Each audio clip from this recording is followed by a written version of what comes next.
Rowan Atkinson made silence famous, yet his own speech violently refused to obey him. The man who conquered global television without talking spent his childhood choking on simple syllables. Millions of viewers swallow the comforting lie that this brutal agony magically transformed into comic genius. Science murders that fairy tale. When researchers map the human genome, they do not find a magical flaw waiting to become a superpower. They uncover a sprawling, hazardous network where 57 distinct genetic locations and 48 specific genes dictate the neurology of human speech. You likely believe talking is just air mixed with confidence, a simple act of willpower. The biological reality is far more terrifying. Fluent speech forces your brain to blindly orchestrate breath, microscopic muscle twitches, and rapid cognitive sequencing in a fraction of a second. If those inherited systems misfire, the body betrays you in real time. Around age 5, Atkinson began slamming into invisible walls inside his own mouth. Boarding school immediately weaponized that developmental vulnerability. Children possess a predatory instinct for weakness, and the vicious teasing he endured tightened the psychological pressure around every single vowel. What you lose by believing the magical destiny myth is the absolute suffocating terror of his daily experience. Every attempted sentence dragged the humiliating memory of the last public failure right back into the room. The stutter morphed from a physical glitch into a catastrophic social danger. He was not trying to deliver a punchline. He was desperately trying to survive the reaction waiting at the end of the sentence. You might expect this intense biological struggle to carve a massive, obvious trail through his ancestry. Genetics dictate huge swaths of our vulnerability. Identical twin studies reveal that stuttering carries a terrifyingly high concordance rate, jumping violently between 42 and 84%. Because identical twins share almost all their DNA, this dramatic spike destroys the old belief that speech blocks are caused by bad parenting or sudden anxiety. Relatives of those who block on words face a 30 to 60% higher risk of inheriting the exact same neurological trap. If the DNA loads the gun, the environment pulls the trigger. Modern research even highlights massive complex mechanisms like the cytochrome P450 gene families, including CYP37A1 and CYP19A1, as key players in how the brain processes speech. Males historically persist in stuttering far more frequently than females, creating confusing family trees where the trait seems to vanish and reappear randomly. In heavily consanguineous groups, the pattern can even look autosomal recessive, striking viciously when matching risks collide. Because stuttering is heavily polygenic, meaning many genes act together to build the risk, the pattern almost never looks clean or predictable inside a family line. One relative inherits enough of the genetic mix to stumble permanently. Another sibling gets a fraction of that mix and recovers completely. A cousin might only freeze under severe interrogation. This chaotic unevenness tricks millions of people into falsely blaming themselves, convinced their speech failure is a moral weakness rather than a complex biological inheritance. Yet the Atkinson family tree offers zero documented proof of paternal speech disorders. His father, Eric, commanded rooms without hesitating. His 3 older brothers navigated the world with conventional, unbroken fluency. The famous DNA explanation the public desperately wants is missing completely from the historical record. Instead of a clean genetic echo, the bloodline passed down something infinitely harder to trace: the relentless, unforgiving endurance of the English North. Generations of Atkinsons refused to scatter, chaining themselves to the heavy soil of County Durham, Cumbria, and Northumberland. They operated as yeoman farmers deep into the 1500s, holding ground in a region where brute agricultural labor eventually collided with industrial smoke. Steelworks and coal mines swallowed the horizon around their fields. Grandfather Edward survived 1885 Spennymoor by aggressively selling fruit and vegetables. Great-grandfather William John abruptly abandoned clog-making to hawk produce because survival in a shifting local economy demanded an instant pivot. Maternal great-grandfather William Bomford mirrored this intense agricultural gravity down in Devon, doubling the weight of the rural inheritance. Tradition for these men did not mean freezing in place, it meant violently adapting to stay alive. Eric Atkinson weaponized that exact double-sided discipline. Born during the First World War in Consett, he marched through the Second World War, married Ella May Bainbridge in 1945, and returned to manage the family farm while simultaneously directing corporate businesses. One boot crushed deep into the agricultural mud, the other shoe planted firmly under corporate board tables. This was not the chaotic, bohemian circus people assume breeds a legendary theatrical mind. It was a fortress of absolute order.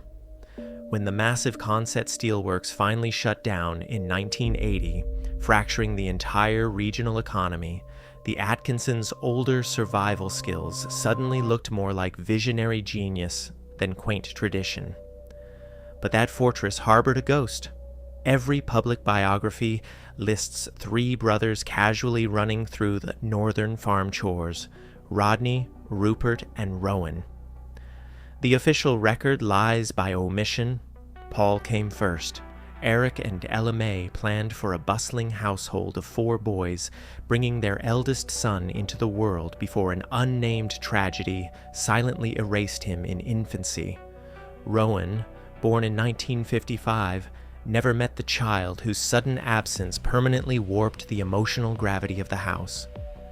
Families do not require dramatic speeches to pass down devastating grief. They transmit it through hyper-vigilant caution, through tightened jaws, through the way parents calculate everyday risks differently after burying a firstborn.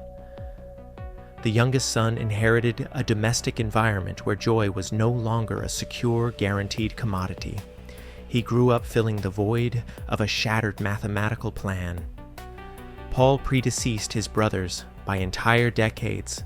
Rodney lived on to build a future. Rupert lived on to build a career. Rowan lived on to secure global fame. The brother who never spoke a word became the invisible foundation of the entire household. You expect the most influential sibling in a celebrity biography to be the loud one, the mentor, the rival who pushed them to greatness. Instead, the first child who lost his life fundamentally altered the emotional framing of every single boy who survived him. When you realize the comic genius who eventually mastered total physical control was born into a family that had already endured absolute loss of control, his later performances change temperature. The cheerful image of country childhood shatters. Silence inside that Consett farmhouse was not merely a lack of noise, it was structural weight. Comedy was never the intended escape route. Salvation arrived through cold, unforgiving, heavily structured mathematics. Rowan navigated the elite halls of Durham choristers and St. Bees not by performing, but by mastering rigid academic systems that brutally punish guesswork. He annihilated his science A levels. By 1975, Newcastle University handed him a Bachelor of Science in Electrical Engineering. Oxford University followed next, pulling him into a master's degree focused entirely on control systems. Eric Atkinson had entered Oxford decades earlier in 1935, cracking the door to elite higher education, but Rowan ripped it completely off the hinges. You probably expect brilliant artists to be loose, chaotic dreamers. Electrical engineers are intellectual snipers. They map complex inputs adjust volatile outputs, and stabilize explosive pressures before the grid collapses. The exact same neural machinery required to calculate massive electrical loads later calculated the precise millisecond a joke needed to delay before detonating. Mr. Bean's spectacular on-screen clumsiness is a supreme, highly calculated deception. It is elite engineering disguised as catastrophic accident. While brothers Rodney and Rupert surrendered to comfortable, conventional careers, Rowan dragged the ruthless survival discipline of the Durham fields into the laboratory and then weaponized it on the stage. He did not abandon his deep ancestry, he translated it. The ultimate breakthrough defied all conventional medical logic. Back at school, the boy whose own words frequently strangled him stepped onto a wooden stage to play someone else entirely. Instantly, the stutter evaporated. How does a crippling neurological block vanish under the terrifying glare of hundreds of expectant eyes? Your brain constantly predicts social danger based on the surrounding context. Acting did not magically cure his biology. It fundamentally scrambled the environmental inputs. A written script provided artificial rhythm, clear intention, and an armored, bulletproof distance from the exposed, vulnerable self. The suffocating pressure of being Rowan Atkinson disappeared the exact moment he ceased to be Rowan Atkinson. This mind-bending discovery at Oxford, heavily shaped by early, raw collaborations with writer Richard Curtis, triggered a monstrous realization. Words were a massive liability. Silence was an invincible weapon. In the late 1970s, their student sketches evolved away from verbal cleverness and relied entirely on visual timing. A single agonizing pause replaced a whole paragraph of dialogue. Deeply influenced by the physical mastery of Charlie Chaplin, Atkinson stripped the dangerous English language away almost completely. Across the entire legendary run of his most famous television series, Mr. Bean speaks for less than 5 total minutes. He constructed a multi-million-dollar global icon out of a highly localized childhood terror.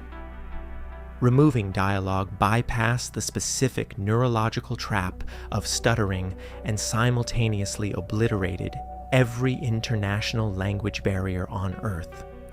Pure, distilled physical expression replaced hazardous, unpredictable syllables. It looked ridiculously effortless because the character behaves exactly like a selfish, anarchic toddler. Behind those wide, chaotic eyes, a trained engineer was constantly calculating the brutal physics of social embarrassment. Bean does not communicate warmly. He misuses systems, cheats corners, and protects tiny comforts with absurd, aggressive determination. The audience is never listening for the next line. They are constantly reading his face. Visible language utterly destroyed spoken language. The physical toll of replacing words with motion was devastating. Atkinson later confessed that performing as Mr. Bean left him utterly exhausted. When you strip away dialogue, every single blink suddenly carries the massive weight of a paragraph. A talkative character can easily hide inside a clever script. A silent character has absolutely nowhere to hide. He had to transmit complex thought through posture, broadcast panic through a tiny microscopic delay, and project sheer delight through a subtle twitch of the mouth. This was not lazy freedom from his stutter. It was an agonizingly concentrated form of labor. In roles that demanded heavy dialogue, Atkinson was forced to deploy exhausting workarounds like severe over-articulation just to force the words out of his throat. Bean offered a different bargain entirely. It shifted the entire center of gravity away from the treacherous vocal cords and directly into the muscles of the face. Millions of people desperately crave the inspirational fantasy. They demand to believe that genetic flaws magically bloom into glorious destiny. The truth demands infinitely more blood.